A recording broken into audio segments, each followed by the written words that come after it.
Today, I have a very special guest on the podcast. Welcome back to the Wake Up Bright podcast with me, April Lauren. I'm so happy that you are here, and I cannot wait to talk to the guest today. I thought it would be fun to invite Yancy Culp onto the podcast. He is one of the creators of DEKA. He is such an encouraging and kind human. After I did my DEKA Strong, they reached out and they just took time to encourage me, lift me up, and cheer with me. And I, of course, have gone on to continue to do the DEKA events and use that as a point of measure on my weight loss journey, which has been so helpful. And after talking to Yancy recently about maybe being able to squeeze into a DEKAFIT, and he was able to open up a couple slots for me to buy tickets for me and my husband, I invited him on the podcast. I thought it would be so amazing to share his passion for fitness and to share his philosophies on changing your life, on how to be successful with fitness, with weight loss, with all the things. And I wanted to know more about the backstory to how DEKA came to be. In this episode, Yancy is going to share. Yancy has been a fitness professional for over 25 years. He was a contractor for the Army working on physical fitness, helped create DEKA. Just an amazing and kind human, and I cannot wait to share a little of his story. Welcome, Yancy, to my podcast. Thank you so much for being here today. How are you? Very good, my friend. Like you said in our little intro, before we started recording, it feels like we've known each other a long, long time. It does. And, I've met a lot of wonderful people because of DEKA, and you are one of those, my friend. Oh, thank you. I feel the same. DEKA it's been a big community builder. So I think we had lived here for 3 or 4 months before we joined iFit, or I joined iFit. My husband joined a little after. Then we did the DEKA in December. So December last year. And then I feel like it's opened up this whole area of North Carolina to us that we wouldn't know people like up in Raleigh and things. So it's really exciting, really amazing thing that you've created. Hoping that you could start by giving us a little bit of your background and like where you come from. What's your story? I grew up in North Central Texas, a little town called Munster, in the middle of nowhere. We are about 7 miles south of the Oklahoma border, south of the Red River. And I grew up in the country on a working farm with cows and horses, and a very, fitness was plugged into my life, mainly because of where we lived.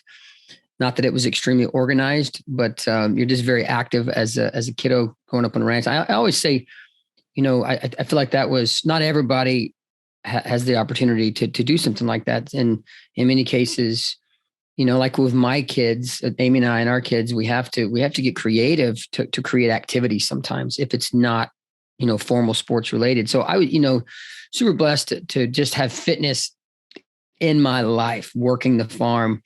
And I played a lot of sports growing up, small town America. If you in middle school and high school, if you don't play sports, there's no sport team.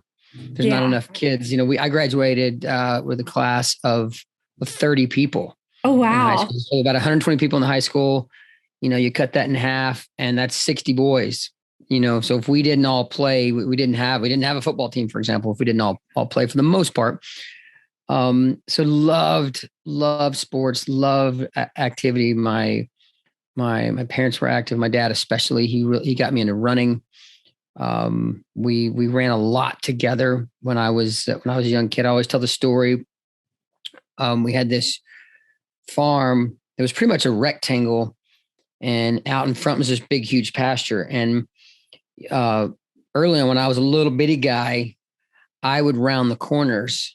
And he would go all the way to the corner, and I would round him so we could stay together. And then there was a few years where we were running together, and maybe freshman, sophomore year of high school, because in his early, high school times, he was a very good runner as well. and then there was these couple years where my dad started rounding the corners. So it was like this 6-7 year evolution of me rounding the corners to stay up with him. A couple years us running together, and then him rounding the corners to keep up with me. And I was, like I said, I played a lot of sports in high school. I loved football the most, but I was probably best at track and field, and got a track scholarship, University of North Texas. Spent 4 years in the Navy. I've probably never, and I go back to that active lifestyle as a kid, working on the farm, so much stuff to do without sports. And then you plug in sports, you're talking about a childhood starting at like 4th grade all the way through high school, just crazy busy, moving all the time. And I really think that kind of planted the seed for a long term. And I had some amazing high school coaches, Coach Bill Jump. We still talk to this day. Just influential people in my life that taught me the value and the power of fitness and taking care of the beautiful machine, like I like to say. And so I've probably, fast forward to today, I'm 50 years old on my Yancy's Always Ready to Say Yes at 50 journey. And I've probably never gone more than 2 days from, let's say, 4th grade to 50 without some type of formal, purposeful fitness. And I think that was really set because of my childhood. Well, it's really interesting. So if you're 50, how old is your dad? My dad is 70. He will turn 73 this year. I think it's so interesting because when I picture growing up on a farm anywhere, there's so much work to do. I don't exactly think of farmers or people who farm as runners. So like my grandpa, we had quarter horses. I lived with my grandpa a little bit. So, I've painted lots of fences, picked up bales of hay and threw them back in trucks, like lots of that type of physical work. How did your dad get into running? My dad was a very good runner in high school, middle school and high school. He grew up in California. My grandfather was a colonel in the Marine Corps. Okay. He served in World War II, Korea and Vietnam, and then became a math professor.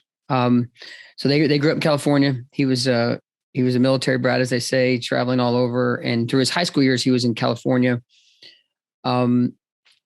His sophomore year, he had a very bad motorcycle accident, almost died. And it kind of stole his running career a little bit, but he was able to continue running.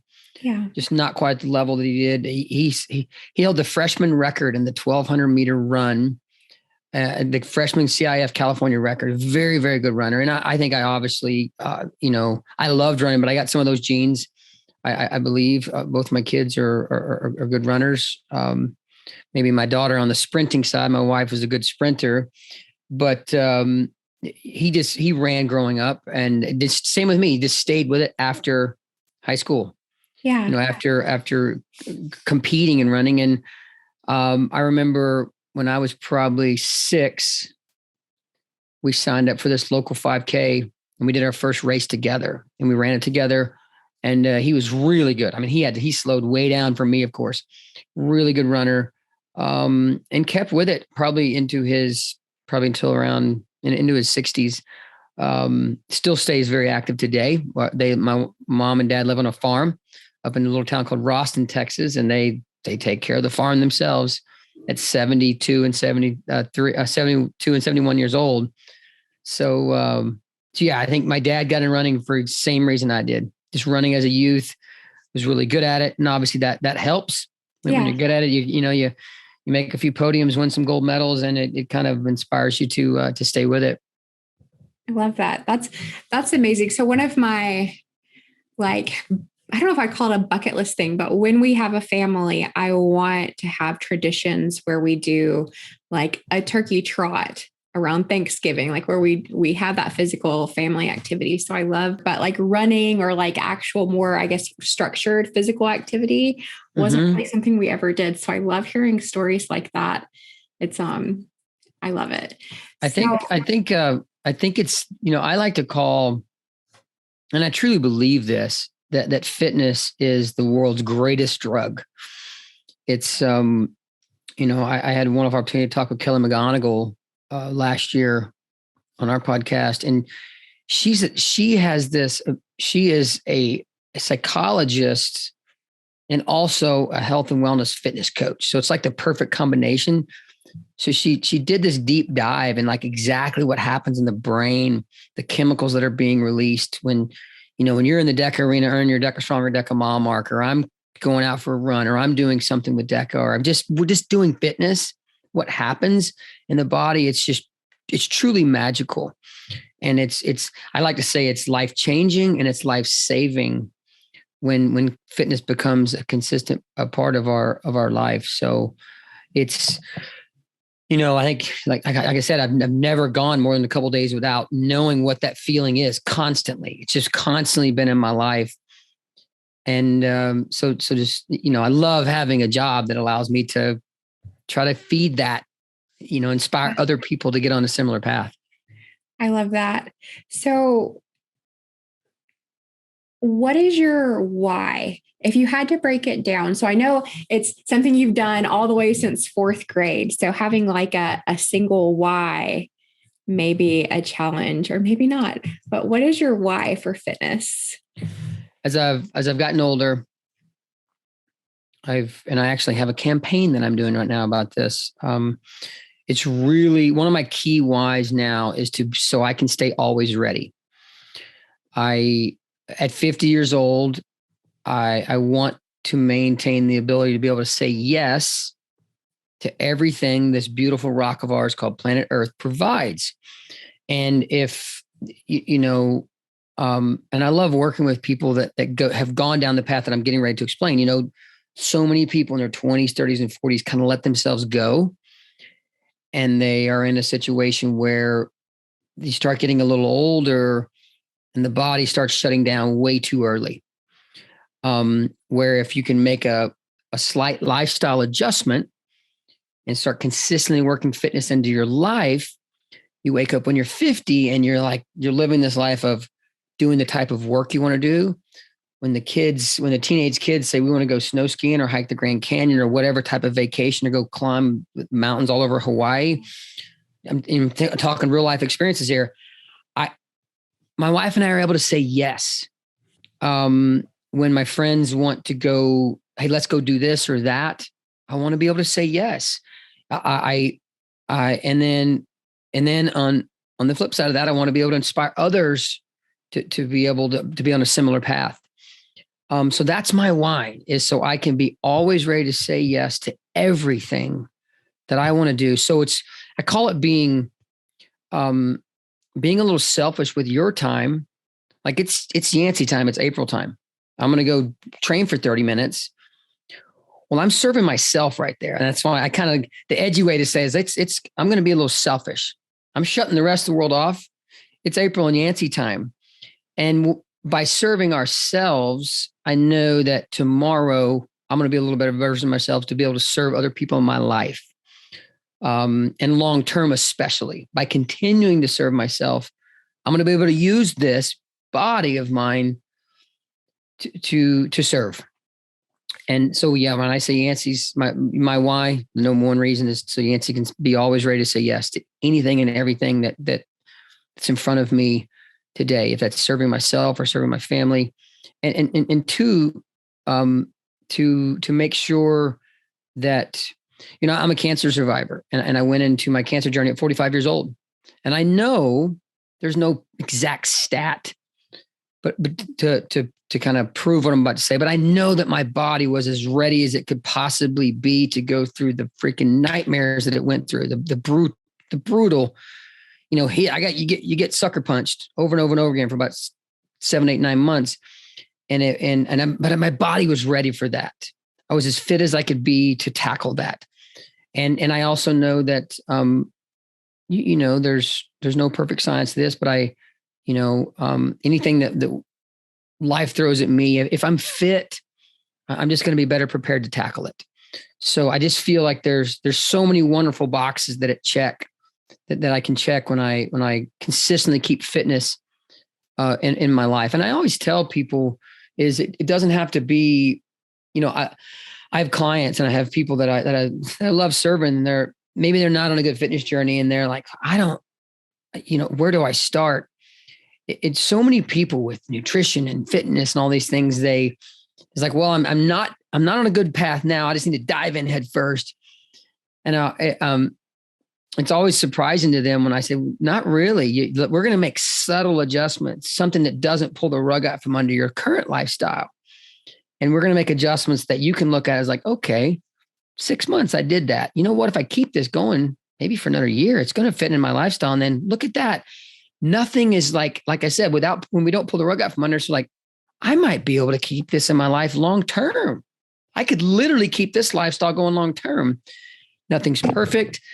Get it right. I'm on that path of consistent fitness and good nutrition 80, 90% of the time. If we go to the party and I take a few days off from fitness, or go to the party and enjoy a beer and some pizza, whatever, it's all good. So it doesn't always have to be about diving in head first. I think that freaks some people out sometimes, and they decide not to do it, or they can't wait till they're done and then they go back to their old ways. So I think us being good fitness coaches to others in our lives that we're trying to serve goes a long way. So I got a little long-winded there, went down a rabbit hole, but that's my why, my friend. So I can be always ready to say yes to all the beautiful things that planet Earth provides for us. I love all the that. Opportunities. I think that's beautiful. And I think it's so important too, just with all of the things I feel like going on. I've been thinking about like preparedness and like disaster preparedness specifically, because I feel like natural disasters keep happening. And I keep circling back to physical fitness and the importance of being physically ready to just move, like to get from point A to point B. So I love that, always ready for that. That's what I kind of kept circling to. But then I love the layers that you kind of went through as you explained it. To your point right there, and it can kind of be scary, but it's very real. There are situations that happen where a disaster strikes in the moment. In some cases, we didn't even know it was coming. In those situations, let's get down to brass tacks right here. There are going to be some people that are going to be prepared and ready to serve the situation. And there's going to be some people that are not going to be able to serve themselves and those around them. And that's a beautiful reason to if there's going to be multiple boxes to check of why I want to keep my body fit. That's a great reason. It could be maybe serving our husband or wife or one of our kids when something bad happens right in the moment, or I don't know, a tornado or a fire or some type of tragedy. And you got to move fast. And it is a legit reason. You hope you go through life and you never have to respond in that type of manner to use your body to help somebody. But if it happens, you're always ready. I love that. Well, in 2011, I lived in Tuscaloosa, Alabama, and we had a enormous tornado. It was a mile-wide tornado come through the center of our city, and it caused a lot of destruction. A lot of people lost their lives, and the communities that people from all walks of life immediately came together, whether it's church groups or like people who were nurses or doctors. Like you had people riding around on like four-wheelers checking to see if anyone needed medical help, or people passing out waters, or like the group that I was going out with, like we were literally just picking up pieces of trees that were being cut off people's houses and properties and moving them from one spot to another. So physical fitness, I think it's interesting how I feel like with the story you shared of your life growing up on a farm, and then also kind of having the structured fitness too, it's so interwoven, physical work. And I love that about functional fitness. And even like with the DEKA, people might from the outside look at it and be like, why? Why are you doing that?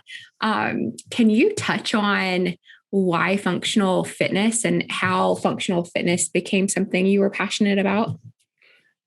Yes, I've had the wonderful opportunity to have arguably one of the greatest jobs on planet Earth, and that's serving people through fitness for 25 plus years. In my early 20s, I got my very first fitness coaching job at the YMCA. Here I was working in the corporate world, managing multiple large businesses out in California as a civilian contractor on military bases. But I always loved fitness, and I was crazy busy. I didn't have 30 minutes to spare, but I went out and got my first fitness certification. And I was personal trainer doing exercise coaching at the YMCA in San Diego. And I fell in love. Wasn't making much money, but I loved it. And ever since then, I've been a fitness coach, and I've moonlighted for a lot of those years from 1996 to about 2006. I moonlighted with it. And to be honest, until 2012, meaning I stayed in the corporate world, had multiple things going on, but I was constantly coaching. Started several of my own fitness businesses.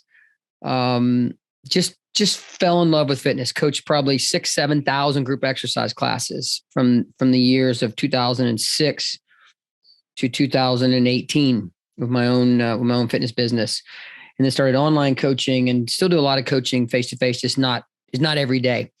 But what I learned, and these are somewhat loose stats, but Ideal World actually released some information that talked about this and went into great detail. About 80% of the human race. Let's take where you live. I can't remember where you live, April. I'm in North Carolina. North Carolina. You know what? Don't let me get sidetracked here, but we can release some pretty freaking cool news here, and I'll let you be the first one to get to release it. Ooh. We're going to have a DEKAFIT in North Carolina in 2023, my friend. It's one of our confirmed locations. So we're going to be coming to your neck of the woods. Awesome. But really cool. So you're in your community in North Carolina, my community here in North Austin, Texas. About 80% of people in all communities do not have a gym membership. They're not on a good fitness journey. And they're not competing and walking up to the start lines and all the normal common participatory things that we hear about: marathons, half marathons, triathlons, Spartans, Tough Mudders, CrossFit Opens, and all other things. We could go on. Things that you hear about all the time. Not to interrupt, but I think that number is crazy that 80% of people don't have gym memberships, because I worked in the fitness industry on the corporate side, and I know it's probably 20%. That's probably being very generous. 20% of people who have fitness memberships use it regularly. It's a small percentage. Yeah, it really is. So anyway, sorry to interrupt, but no worries. And, of course, a portion of that 80% might be really consistent. They got their home gym and they're very consistent, but we know that number is probably very low. So long story short, a very, very large percentage of people, no gym membership, no active lifestyle, not on a good fitness journey, not participate in the common fitness testing. What happens with fitness testing, stepping up to that start line, it could simply be the local 5K that you walk. Doesn't matter. When you check the box and you find that finish line, it improves exercise adherence. It's a no-brainer. I call that a non-debatable. When you periodically test, you train a little bit and you periodically test, something gets better. That improves exercise adherence. So going off those numbers, I'll back up to 2019, December. I'm sitting in the kitchen of Joe DeSena, our founder, CEO of Spartan, in Pittsville, Vermont, the original home of Spartan. And I'm like, Joe, we've pulled 10 million people off the couch with the mud and the barbed wire and the obstacles and all the crazy fun stuff. I said, here's the deal. I'm going to debate with you. We would probably 90% of the people walking the planet, we're never going to get to the mud and the barbed wire and the obstacles. Let's create something that's for every level of fitness.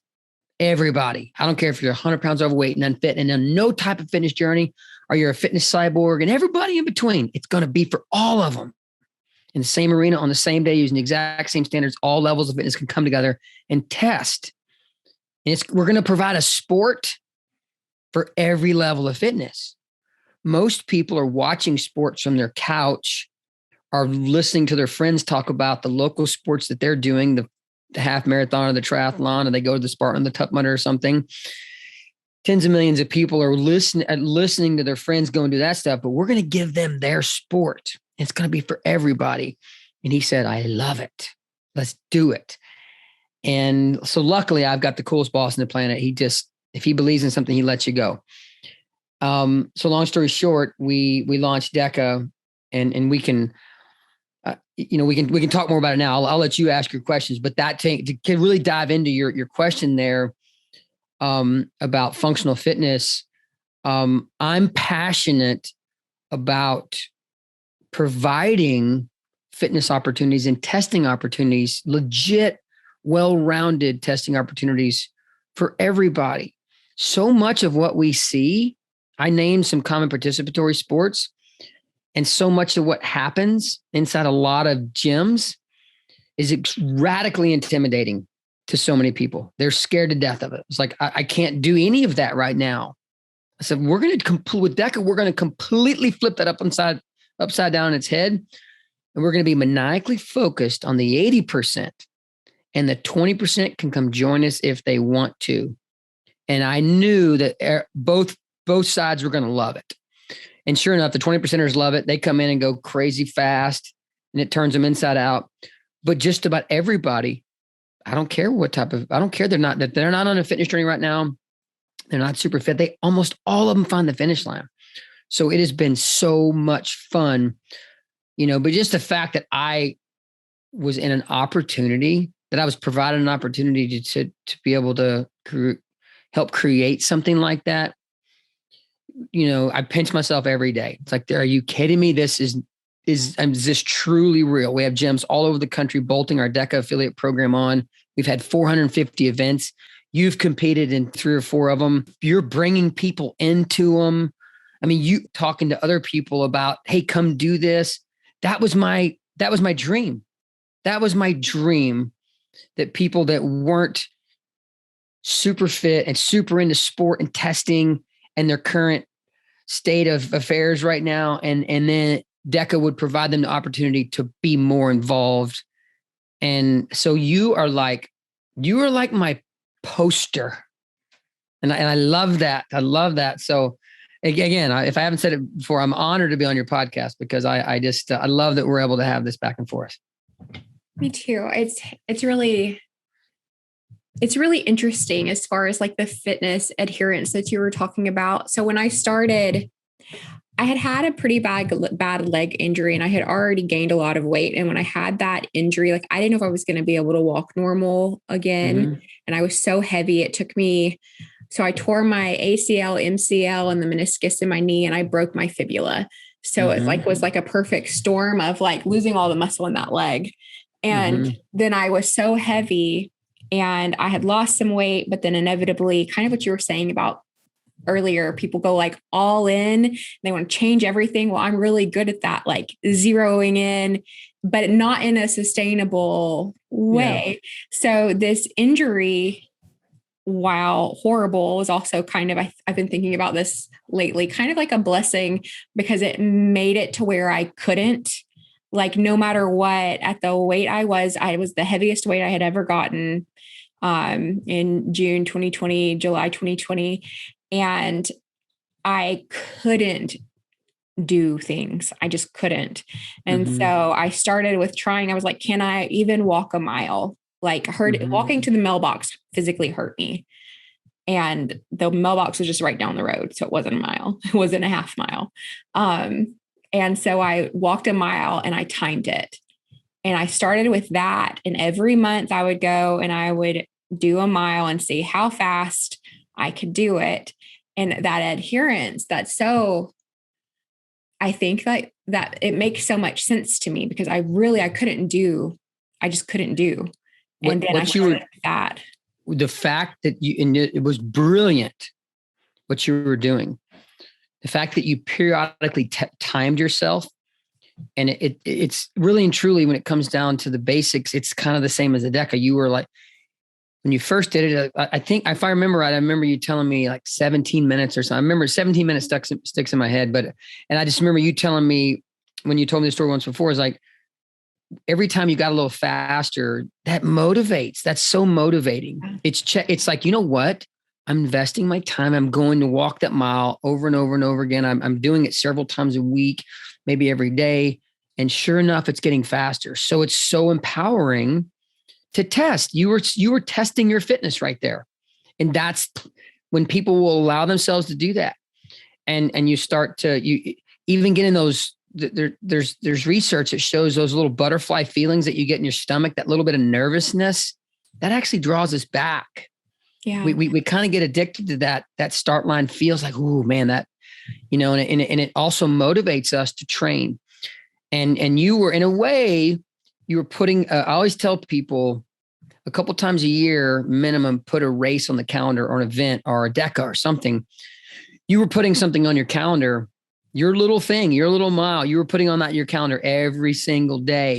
And there was brilliance in that. And I promise you, in those moments, that consistency was a game changer to start helping you get on that path that started to become more and more consistent. And it wasn't so bumpy. It started smoothing out a little bit, and you were cruising. Well, I love it. I can't believe you remembered that, the 17. I was like, what is he talking about? 17 minutes. I'm like, I could never do a DEKA strong. I mean, I'm not going to say never, but I'm like, I could never do a DEKA in 17 minutes. But you're talking about my mile for time. And I think when we recorded the podcast, it was right at 17. It was you told me 17 minutes. Yeah. Yeah. And then in July, I did a mile for time because I don't do them as regularly anymore.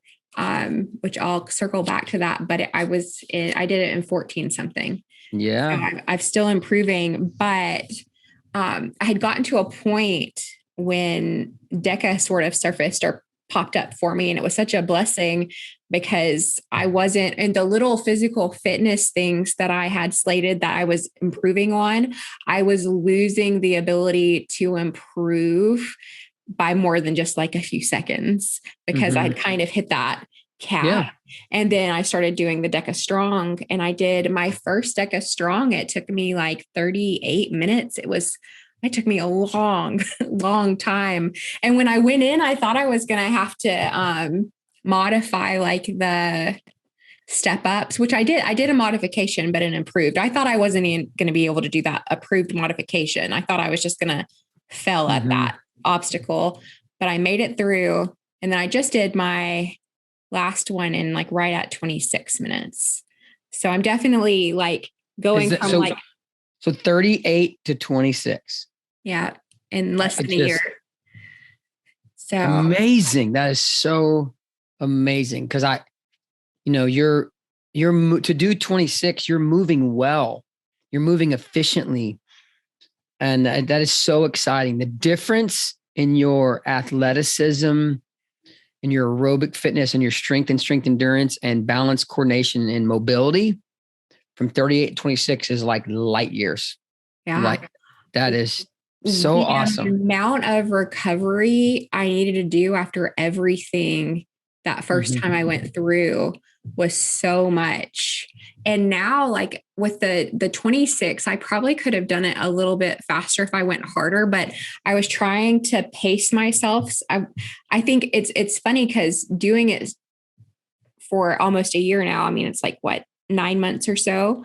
And now I'm like, well, how can I get more efficient and like not burn out? So I'm not having to go like for a long time. Just to make it through was everything I had. And now I know I'm going to make it through. So I'm like, how can I make it through better in a way that like everything will work together? So I think it's a really cool machine that you built. And it came to me at like the perfect time for me. My good friend Jared Cogswell and I early on, Joe said, Yancy, who we're going to help get to manage this. And we brought on my good friend, Jared Cogswell, who we had the wonderful opportunity to serve the military together as coaches. And we set up shop in an old abandoned Kmart in downtown Denver. I mean, you could do like it's where you set up the haunted house. It's crazy. It's a bad place, abandoned. And I had a good handle on what I thought the 10 zones would be. And we beat it up. And we would tweak them and change them and replace them and this and that. And Jared and I had a blast. It's 3 of the greatest months ever. And we started building our little small DEKA team. And now people think we have this huge team. We have like six people. That's our team. But anyway, long story short, what I want to get to on this point was when you're when I said earlier about 10, 15 minutes ago on the podcast about so much of what happens in a lot of the testing and a lot of the classes, it's very intimidating. People are and they're rightfully so. They're like, I can't do that right now. So we had to change that. So the maniacal focus was on think 2,000 to 3,000 years ago when it wasn't fitness and exercise. It was basic movement for survival. And which means even somebody that's way overweight and unfit and not on a good fitness journey, which is millions of people right now, if it's basic movement, everybody can do it. We're going to lift, carry, push, pull, kneel down and stand back up. We're going to get all the way down on the ground and get back up. Zone 10, the burpee. We're going to get over a basic obstacle in life. Zone 3, the 24-inch box. And we're going to lean in on 3 basic forms of transportation that have been around for hundreds or thousands of years: row, ski, and bike. That's DEKA. When April puts her coaching hat on and talks to one of her friends out in town and says, listen, I know you're not on a good fitness journey right now, but you can do this. There's not a single movement that you have to be taught how to do, or that's really scary, or really heavy, or, like really super intimidating. You're going to take your time and you're going to slowly work through these basic movements. When combined, they create a beautiful full body functional fitness test that focuses on aerobic, anaerobic fitness, balance, coordination, mobility, strength endurance. It's well-rounded, but each individual move is super basic and not intimidating. So I think that's why one of the key reasons we've had a lot of success, because we do have tons of people like April Lauren putting her coaching hat on saying, I've got friends that I need to talk into doing this, and our family members or coworkers or neighbors. And that's the thing, when you have 200 gyms with anywhere from 100 to several thousand members, now you have this huge posse tribe of people going out in town saying, you need to be tested. You can do this test. It's not intimidating. So anyway. I love that. For those of you listening, if you're listening and you feel intimidated, or you watched my videos and felt intimidated, it's okay.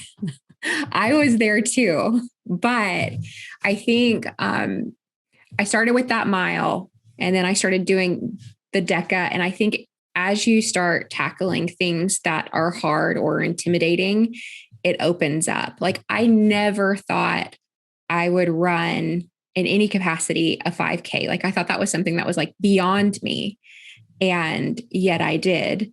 And I really, like, if I had any idea what DEKA was, I'm sure I would have put it on a pedestal in my mind and it would have been just out of reach. Mm-hmm. But it happened so quick that, like, and Eunice at my gym, she's so encouraging, and she's like, you can do it. You can do it. And so awesome.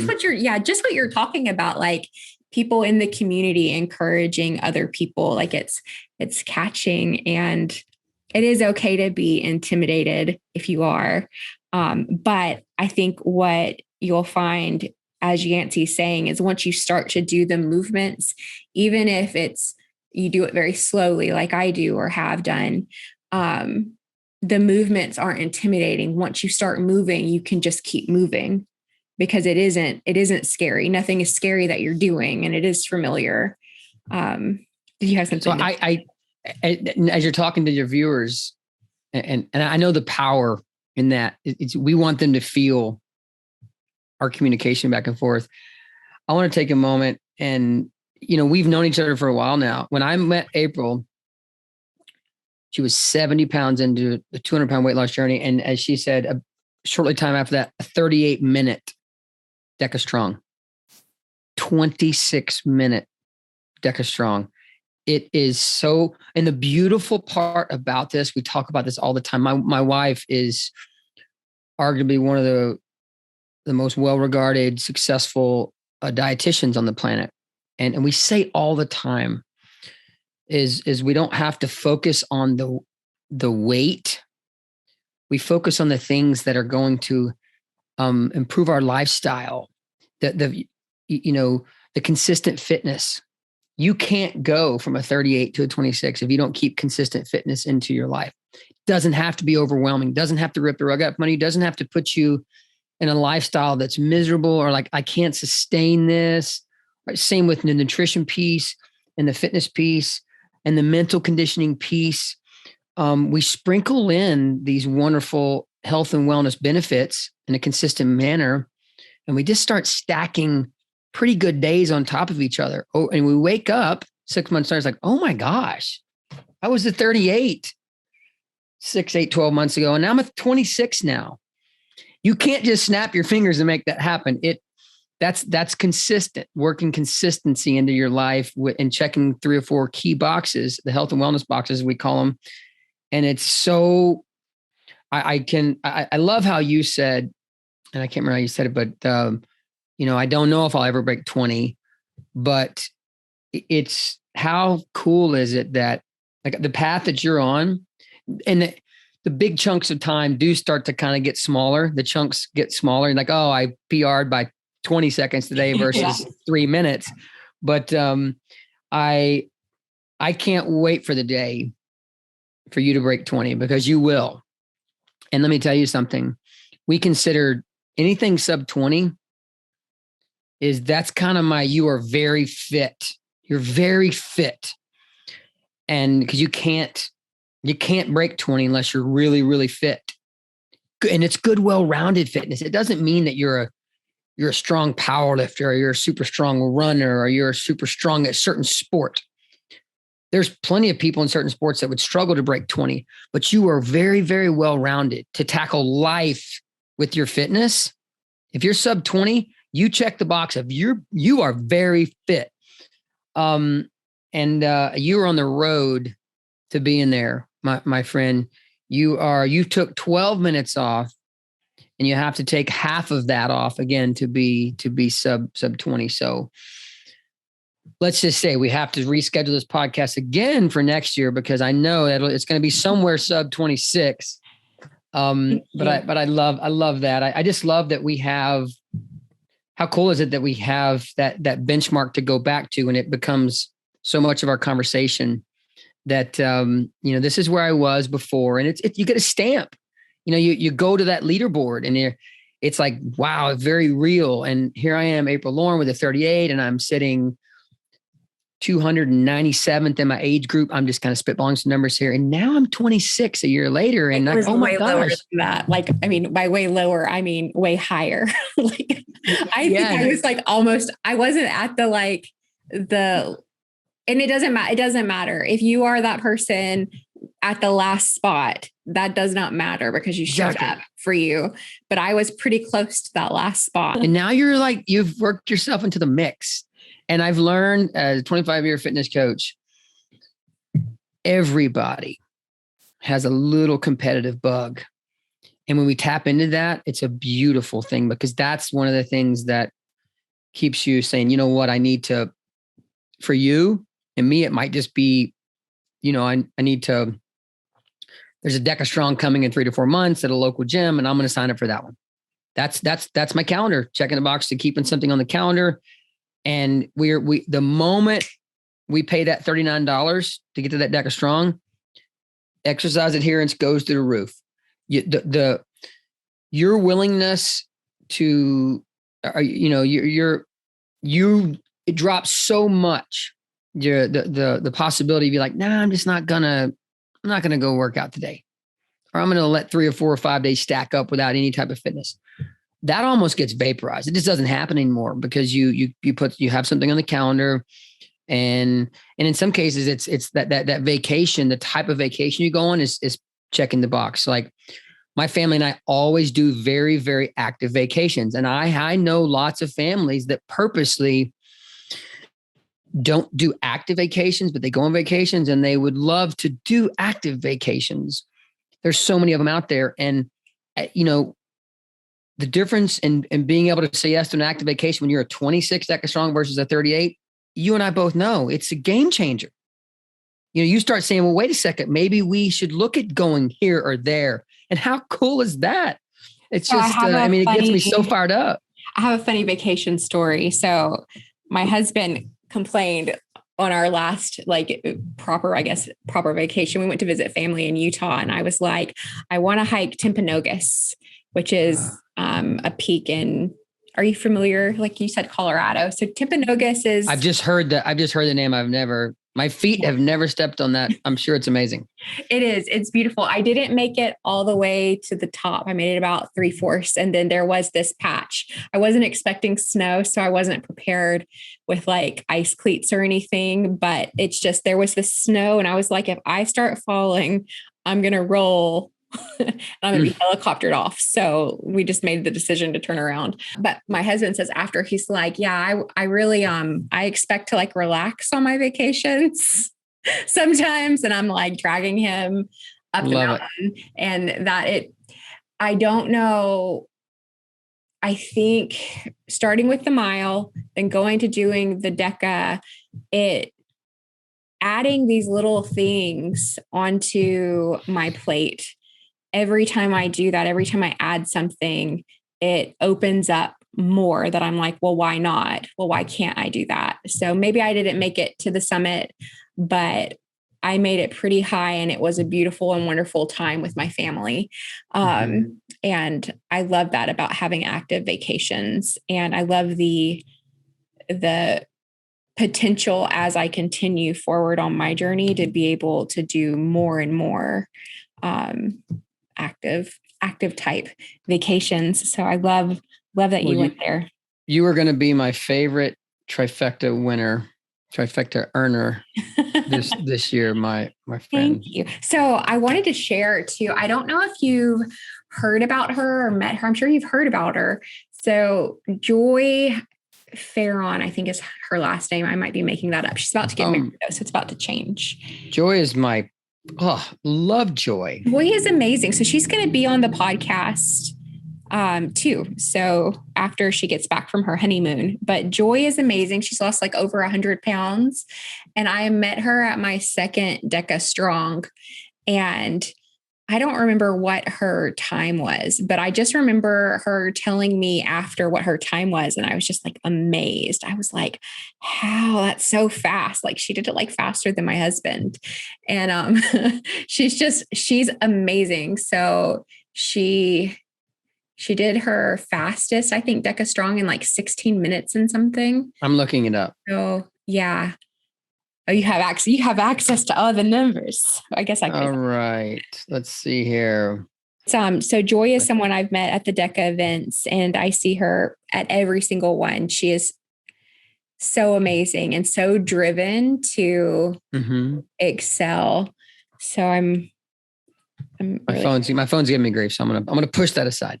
For the listeners, I mentioned the trifecta. What that is, April started with DEKA Strong, which is our 10 zones with no running. And then DEKA Mile is where it's another one of our gym events. When I say gym events, we have affiliates, gyms, clubs, studios, and boxes, and even just general businesses all over the country that bolt us on. And they put on these Spartan DEKA events inside their brick and mortar facilities.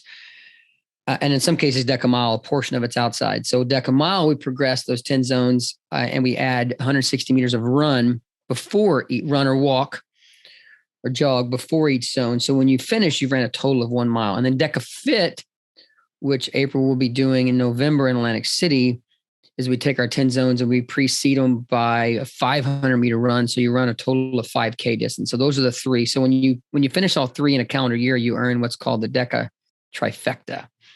So April is 2/3 of the way there and she will finish it in Atlantic City this November. I'm so excited. I am so excited to go and it's going to be such a good time. I have 2 questions. Yeah. 2 questions for you. I keep looking over your shoulder at your death race jersey. And I was wondering if you could tell me a little bit about that. 2013. It's when I met Joe DeSena, my good friend and owner, founder, CEO of Spartan. The death race is the hardest of all the Spartan races.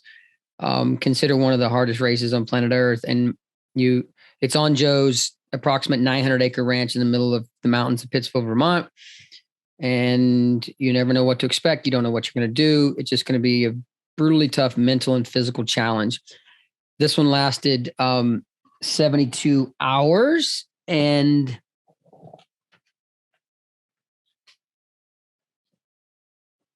I'm going to show you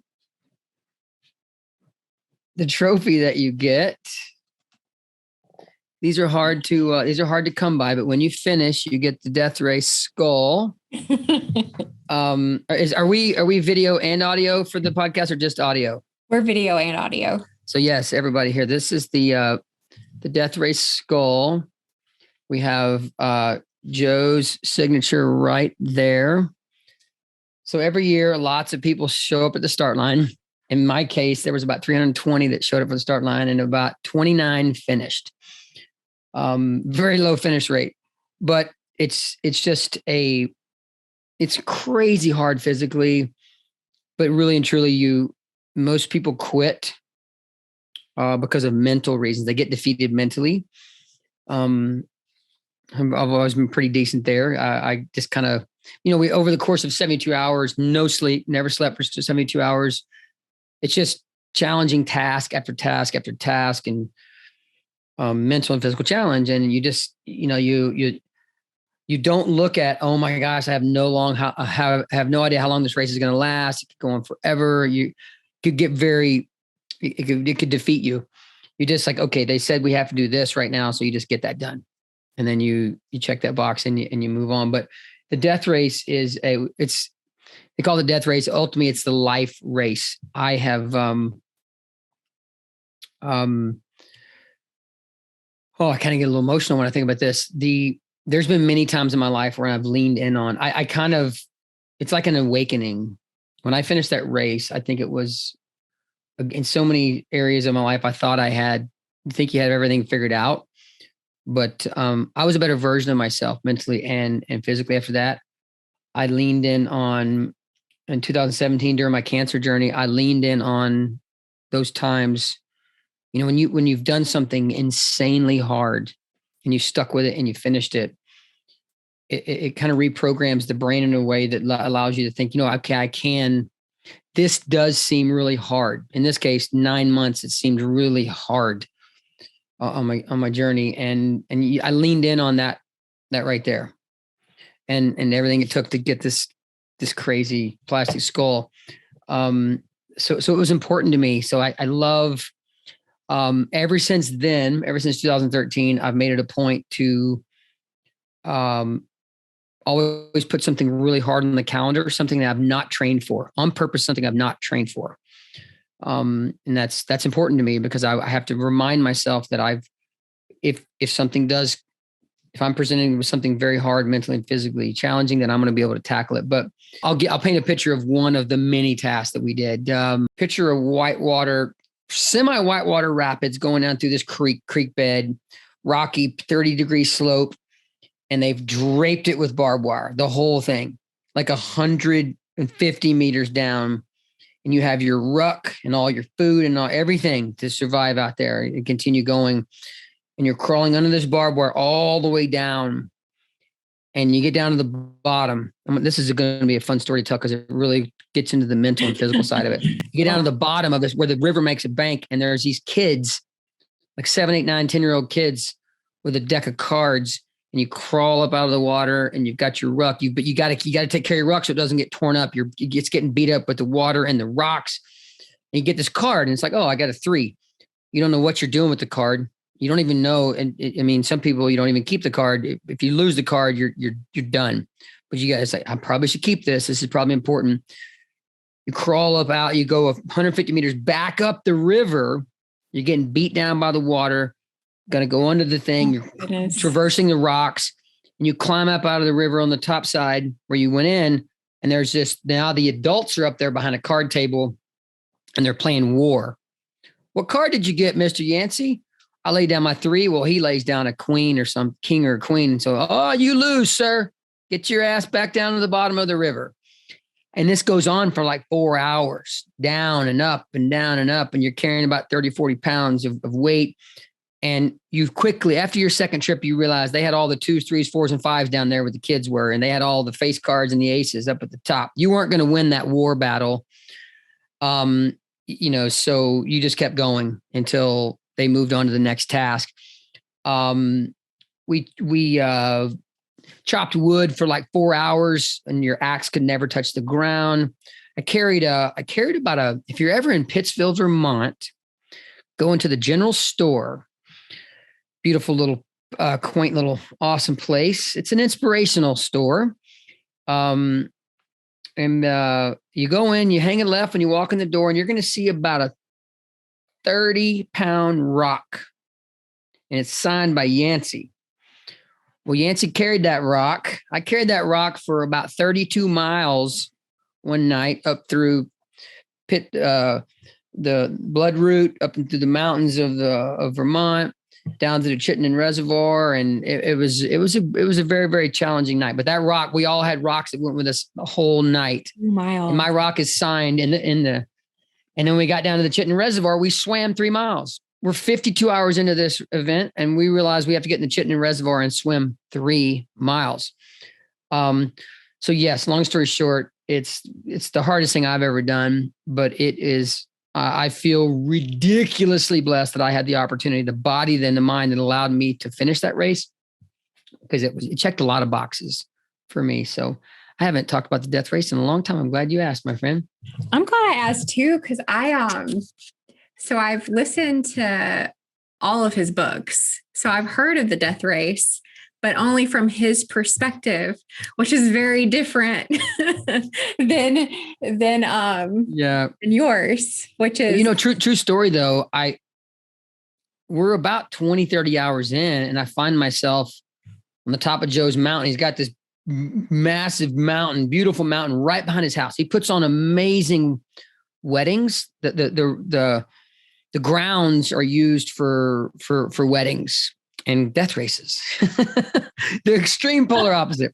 But behind his house, beautiful house, him and Courtney, they have his house, and there's a mountain, Joe's mountain, and it goes up a mile.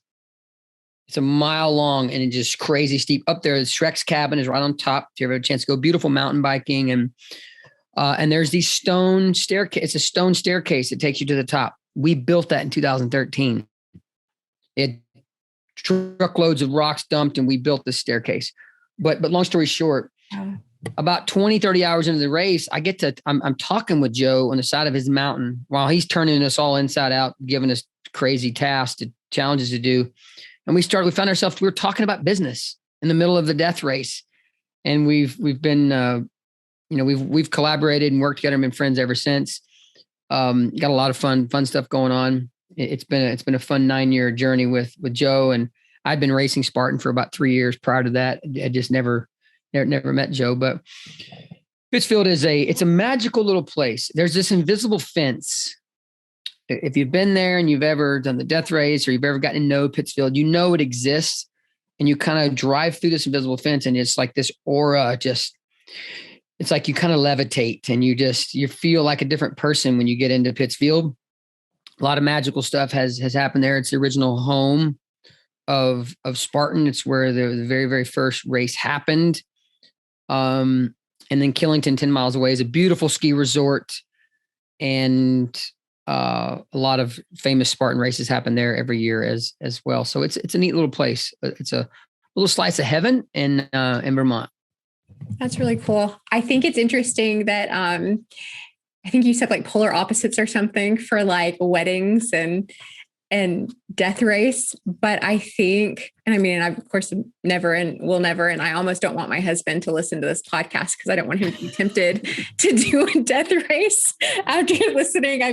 If he did, then I would definitely support him. But I'm like, it's kind of the same. Like when you get married and you go through all of these challenges together, like life kind of being the death race. So I think it's kind of poetic that he does weddings and death races on his farm. Like I like it. And we have a good system. I look at like DEKA Strong is picture you're on the beach with you're sitting in the sand, your feet is being hit by the waves, the water's trickling in. That's DEKA Strong. Okay. Our lowest barrier of entry. And then we kind of start climbing out of the sands. We hit DEKA Mile. We get into the foothills. We get DEKAFIT. And then we get into the Spartan Stadium race as we start to climb. The Spartan Sprint, the Super, the Beast. We climb higher up the mountain. We get into the Spartan Ultra. And then we get into the full 24-hour Ultra. And then we start thinking about maybe the death race. It's like the climb the mountain, the progression. And there's truly something for everybody. But as you've learned, even the DEKA Strong, where we got our, ass in the sand, our toes in the water, as Zach Brown says, that can even be a very tough challenge if you hit it hard enough and you go fast and furious. So we love having something for everybody. So it doesn't matter what fitness journey you're on. Everybody has the ability to put their coaching hat on and invite people in to start celebrating fitness a little more. I love that. Well, I will close with one last question. What advice do you have for others, people who maybe they haven't done any physical activity or competition ever in their life, or maybe they have, like you've talked about before, and they haven't done it in years, and maybe they're at a low point, no physical activity, and feeling very limited and trapped by their current situation? What encouragement do you have for them? I would say, first off, I'm going to lean in heavily on my good friend, April Lauren, our podcast host here, that, we talked about earlier in the podcast, the power and the importance of what she was doing when she, you felt yourself in that situation. Yeah. And you started walking a mile and you started timing yourself. And it was something that was taking you, 17 plus minutes. So it wasn't throwing your life upside down. It wasn't something that was extremely intimidating and brutal and something you weren't able, no way you're going to be able to stick to this. There are way more people in the category that you just brought up than are like on this amazing fitness journey. Don't buy into the hype and the books and the marketing. There's a reason why this continues to recycle, because it doesn't work long-term. Don't buy into the hype of, I've got to dive crazy and I got to dive into this diet head first. I got to dive into this fitness program head first. It's all or nothing.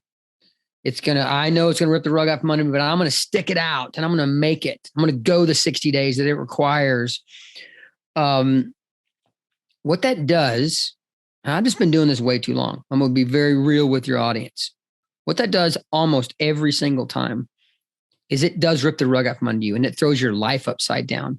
And you're constantly saying, I cannot wait for this is over. And then when it's over, because it was something that there's no way in hell you were going to be able to stay with it consistently, you immediately divert back to, you can't wait to eat whatever or drink whatever or do whatever you were doing before, because you flipped your world upside down with this crazy aggressive idea or plan.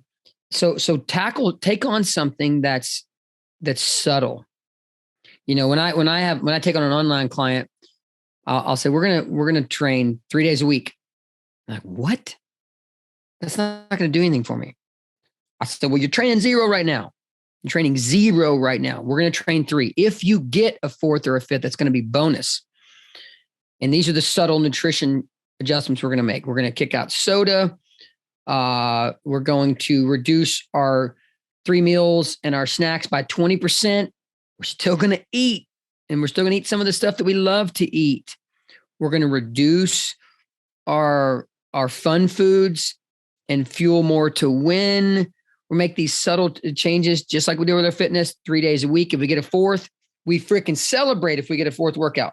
So here's what happens when you tackle that plan. You take on that plan. Let's get down to the real, let's get down to why that works and why that's a book that's a 1-page book, ladies and gentlemen. There's a million books out there that are this thick about, oh, you need to do my plan. This will work for you. There's a reason why there's a million, because the book that has 1 page in it is the only book that truly works. I can sell, my wife and I can write this book and it's 1 freaking page. All right. Because when you dive into that plan and consistently start stacking those days on top of each other, when you get, let's say it's like, okay, I'm going to commit to this for 2 months. When it's over, like, well, wait a second here. This didn't freaking flip my world upside down. I didn't have to make any radical adjustments. I can stay with that long term. That's a 20, 30, 40, 50-year plan, folks, that will work. And I promise you, you listeners and viewers that are in your 20s, 30s, and 40s, it's not too late in your 50s and 60s, 70s, by no means. But you listeners in your 20s, 30s, and 40s, if you'll get on that plan right now, You will wake up when you're my age at 50 and you will say, whoa, amazing. I feel as good as I did when I was 18 years old, because I do. In so many ways, I feel better because I'm mentally smarter than I was when I was a bonehead 18-year-old young man. Probably the only thing I've lost with my fitness is I ran a 4.940 the other day. In high school, I was a 4.840. That's just raw speed. And let me tell you something that I do. I don't know if we know what that is. A 40-yard dash. But if long story short, at 50, I'm still decent. I've got decent speed. What I do, if you're building your own plan, I'm going to give you a little bit of advice. And this doesn't have to be radical, but I work endurance. I work my endurance 1 day a week, minimum. I lift heavy 1 day a week. Now, that doesn't mean crazy powerlifting, heavy squats with weights on the bars. I lift some weight 1 day a week. And I perform fast 1 day a week. Too often people say, and I hope people are taking notes here. Too often people say, well, does that mean like go sprint? I can't sprint anymore. I can't get under the squat rack anymore. I can't go run 5 miles anymore. That's where their brain goes with endurance and conditioning, lift heavy and perform fast, but that's not where it has to go. If I get on my air bike and do 10 cals really hard, or let's say 5 cals really hard, and then rest for 30 seconds and go 5 cals really hard and rest for 30 seconds and do that for 15 minutes, guess what? I'm performing fast. I'm really getting into that anaerobic energy phase. Okay. Or if I get on the skier or the rower or something, maybe you have a bad knee. I can't go running. I can't go sprint. Well, that 99% of people can't sprint anymore after, they just don't want to do that. And I totally get it. But just doing something fast and very anaerobic will keep you sharp. Okay. Lifting some, and when I say heavy, I don't mean ridiculously heavy where you have to compromise your lifting mechanics, your lifting form. Get out there and lift some weight. Okay. At 50, I'm really strong. I'm just as strong as I was when I was 25 because I never go more than a week without lifting heavy. And then I work my endurance. So get on that same bike and go for 20 minutes at a zone 2 or zone 3 aerobic heart rate where you sustained an elevated heart rate for a long duration. That's going to keep your circulatory system, your cardiovascular system working good. It's going to keep that mitochondria developed in there, and you're going to be able to transfer oxygenated blood to the working muscle. You're going to be able to go. That's why one of the key reasons why your DEKA Strong went from a 38 to a 26 is because your aerobic fitness, your body's ability to get oxygenated blood to the working muscle improved dramatically because you were getting some sustained elevated heart rate work in. Your ability to get that 40-pound dead ball over your shoulder 20 times faster, push that sled because you got a little stronger. Okay. And the ability to perform fast and explosive on some of those zones is because you were training that away. So be creative, but that's when I say train 3 days a week, that gives you some structure. And I'll tell if you want to reach out to me on social media at Yancy Culp on my Instagram page, heck, I love doing what I do. I'll help you write a super basic plan wrapped around those 3 things. Endurance and stamina, conditioning phase once a week. Let's lift some weight once a week and let's perform fast once a week. I don't care where you are with current injuries, how much overweight you are, what kind of fitness journey you're on or not on, doesn't matter. You can develop something based around that. And then, like I said, if you get a 4th one in or a 5th one, it's a bonus. But what starts to happen, this is where we put the big, pretty bow on this, April, is when you put your head on the pillows. This is where so many people go wrong. When you dive into these crazy aggressive, let's go attack it. You put your head on the pillow most Sunday nights. You're like, well, I failed. And you did a lot actually, but you failed. When you say I got to do a minimum of 3 training sessions a week, I got to make sensible nutrition choices. We're going to cut out some of the fun foods and replace it with a little more of the fuel to win foods. We're going to reduce our caloric intake just about 15 to 20% a day. We're going to work this fitness in. You're going to put your head on the pillow Sunday night. The week is over and you're going to be lying there saying, you know what? I won. I had a successful week. I won. And you feel empowered. 9 out of 10 programs, if it's fitness or nutrition or whatever you're trying to do, people, they don't realize it, but they're closing out that week and they feel like a failure. that program that I just laid out, you can win every single week, every single day without flipping your lifestyle upside down. Everybody listening to this is going to be able to plug that. You're going to be able to plug and play with that in your life right now. I love that. So starting where you are and then challenging yourself to work out 3 times a week and then doing it in different ways. I think what you described, you just end up very well-rounded, doing really intense. I've never thought about it like that. And I don't really program anything because I just go to iFit and then I do whatever else I want to do on the side. But so you need to. Yeah. And I encourage the more than 3. Yeah. But there's going to be weeks, this guy included, my weeks where I'm like, my zone is what I use for tracking. I love the guys. It's probably the greatest. I would say this is the greatest tracking device for the general fitness world, or people kind of getting started on their new fitness journey. There are some times when life gets in the way and I only get 3 in. But you know what? I still succeeded.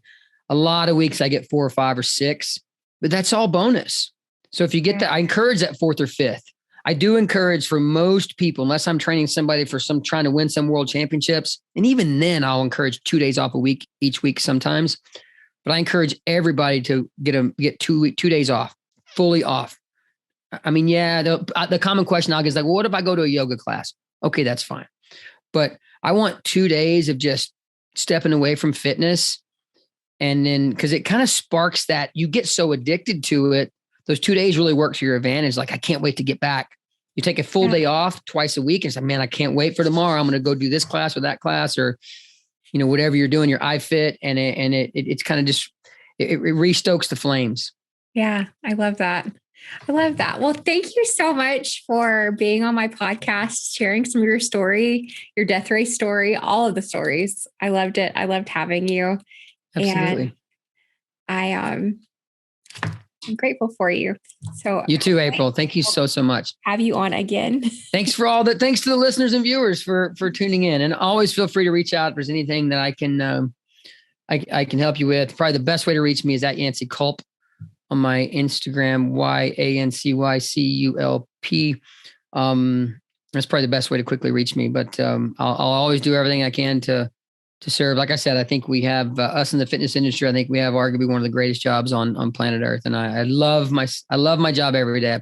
I pinch myself and it's like, do I really get to do this? So super cool. Thank you, my friend. Thank you so much, Yancy, for coming on the podcast today. Thank you all for listening to us. I am so grateful for each of you. I'm so grateful for you, Yancy, and the encouragement and light that you and everyone listening and encouraging me. I'm so grateful. And I cannot wait to do my first DEKAFIT. And I can't wait to do another DEKA Strong 1 year later, see where I end up, what kind of mark I earn. Thank you for your encouragement. I love you guys so much, and I will talk to you next time.